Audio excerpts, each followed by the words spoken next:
Hello YouTube and YouTubettes. Welcome to an album review.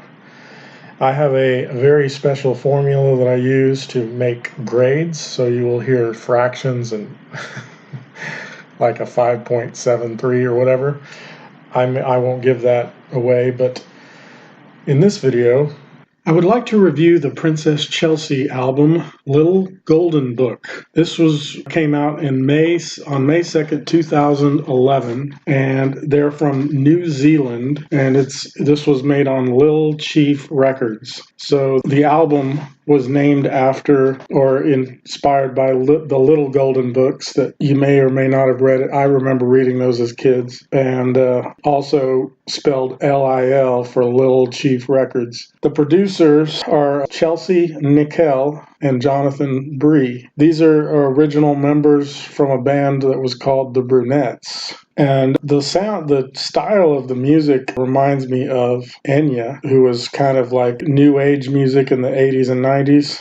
If Enya did indie pop or new wave kind of music, it might sound something like this. And the album is described as when cute meets creepy, is what I read. So I have to say I do kind of have a crush on Chelsea Nickel. I have something for creative females. So if I met Chelsea, that would be creative meets creepy. Wait. No, scratch that. Anyway, so I think I discovered Princess Chelsea on YouTube.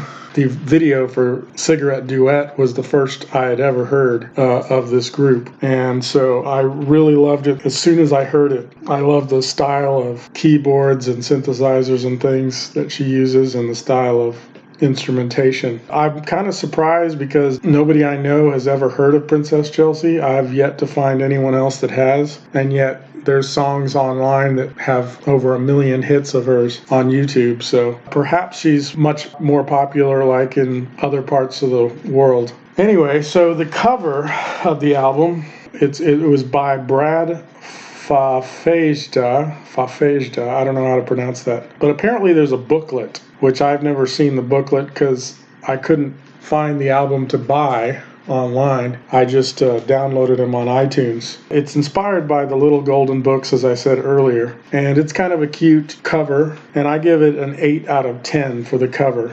Now on to the songs.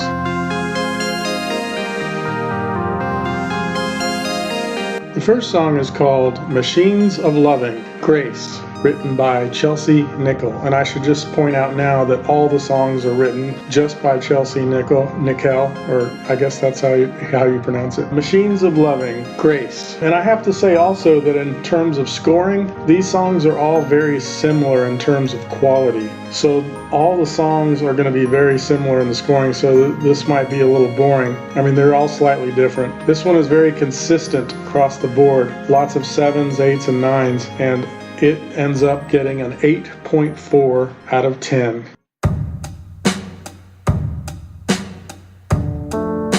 The next track is called Yuliya. This one's a very beautiful song. This one actually gets a 10 in terms of music artsiness and creativity, but across the board it is very solid once again. And this one I give an 8.6 out of 10.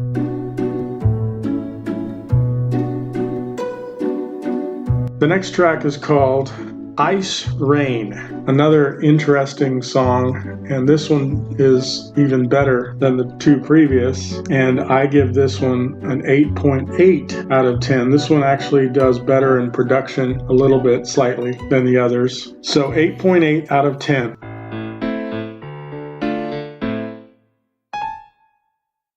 The next track is called Monkey Eats Bananas. This is perhaps my favorite track on the album. It's actually a bit more catchy, one of the catchiest songs on the album, but it's also artistic and creative. I love the way the instrumental builds at the beginning, and then the bass, when the bass comes in right before she starts singing, is incredible. I love the bass line that goes into that, so really cool music.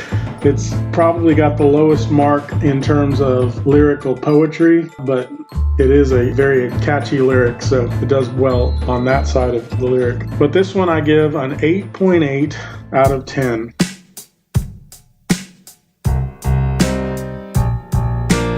The next track is called Caution Repetitive. This one is my least favorite song on the album. It does well in music artsiness and the production is pretty solid, but in terms of it's a little less catchy and has a less accessible lyric, but I give this one a 7.2 out of 10.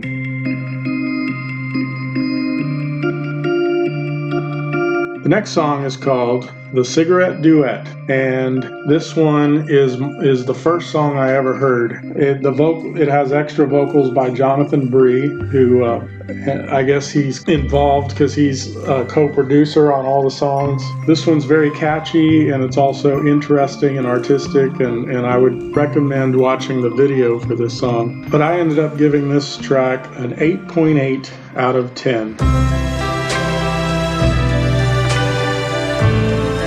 The next song is called Too Fast to Live.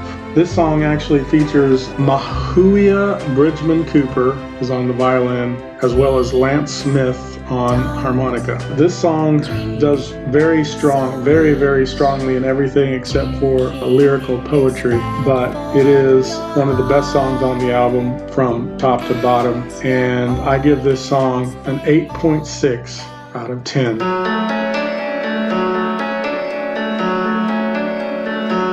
The next track is called Overseas. This one features vocals from James Milne. This one does very strong across the board, also a little bit weaker on lyrical poetry. Other than that, it's at least an 8 on everything else. This song gets an 8.6 out of 10.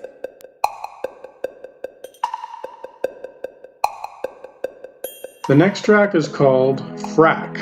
This song also is very consistent. It gets a 10 on musical artisticness and a 10 in production. The lowest thing about this song is lyrical poetry, which only gets 6 out of 10 for me. Once again, very consistent other than that, and I give it an 8.6 out of 10.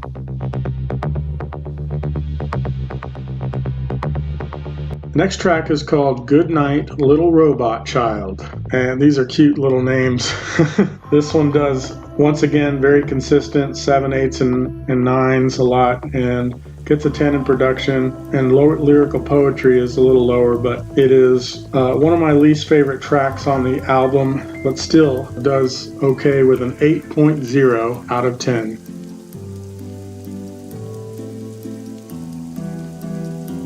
The next track is called Ice Rain Reprise. And so this one is musically similar to Ice Rain. Well, it's the same title, obviously, but there's no lyrics to this one. And it's a nice little ending to the album, and I give it an 8.7 out of 10. The flow of the album, I think, works really, really well from beginning to end, and all the songs and the productions are very similar, and I give it a 10 out of 10 on the flow. And I think the album as a whole works very, very well, and there's not a lot of distinction. All the tracks are produced very similarly and has a similar style to it, but there's enough uniqueness to keep it interesting throughout. And I really do like this album a lot. I'm a big fan of Princess Chelsea. Overall, as I calculate all the numbers into my formula here,